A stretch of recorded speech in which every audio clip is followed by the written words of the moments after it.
Hey Bible lovers, I'm Tim Nichols and I'm here to bring you your Nichols Worth, and today from 1891 we have Conversations on the Bible by a man named Enoch Pond.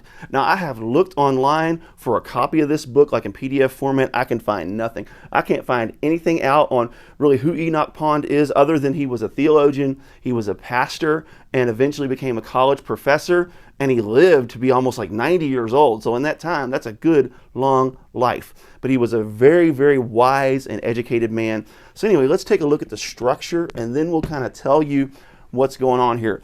I perceive that this is some kind of bonded animal skin. I'm not sure what type, almost kind of like a cowhide. But look, it's got some tool work right through here and some sort of decorative design there that looks really interesting. I think it's just more of a design than it is anything. And then on the spine, we have some gilding, and you can see this thing is in really delicate condition, so I'm trying to be careful. But Conversations on the Bible by Enoch Pond. Now let's take a look. Check it out. We got some headbands, tail bands. There's still some gilding left on it. You'll see that it's like falling apart right there, just really delicate. There's a spot that's cracking right there. I never touch this thing just for the sake of this review, just because I think it's so cool and I want you to see it. Because basically what this is it's kind of almost like a systematic theology kind of apologetics work. Super interesting. That's over 100 years old. So anyhow, when you look at the liner, you can see, oh man, I'm just trying to be careful. And this is my copy, so I definitely want to be careful. It had a presentation page. Check it out. Never filled out. And you can see like some stains. I mean, this is a 120-some-year-old Bible, 130-some-year-old Bible.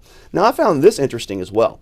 This is a picture of Enoch Pond, and then it had this little piece of cloth in here. And I don't know the significance of it. I don't know why it's in here. It just happened to be sitting right here.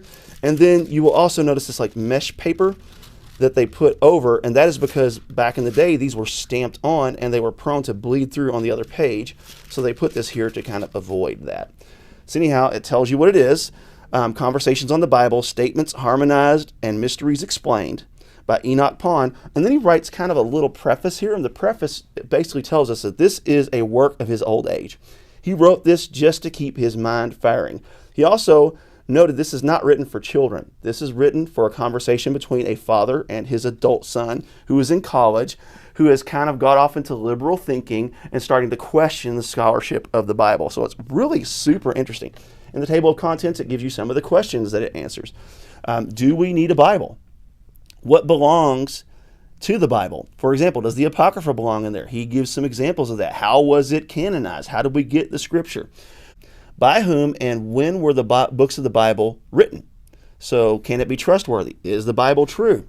And just goes on and lists a series of questions, and then it kind of gives you a history of the people of God as well and answers questions about that, starting from creation going into the captivity.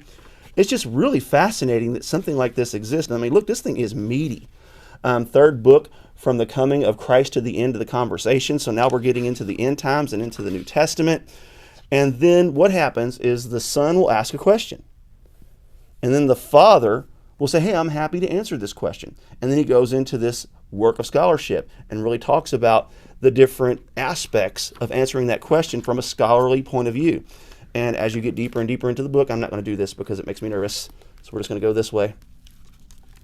As you get deeper and deeper into the book, you can see this looks to be about probably a 9-point font. Nice little margin space. If you were to take notes, you'd be crazy if you were. But anyhow, I just thought this was cool, and I thought some folks might want to see it. And this is obviously going to be the last time I ever touch this thing again. But even on the back, it has your tool work. I love that it's a little worn. I love that it's not perfect. But anyhow, there you have it. I ain't never touching this thing again because it makes me nervous touching it now, but I wanted you to see it because I thought it was really cool. 1891, I think the first edition was 1881-ish. He died somewhere along that time, and really just awesome stuff. So I think it's pretty cool, and I thought you might want to see it. There you have it. Keep calm. Jesus on this, your Nichols Worth.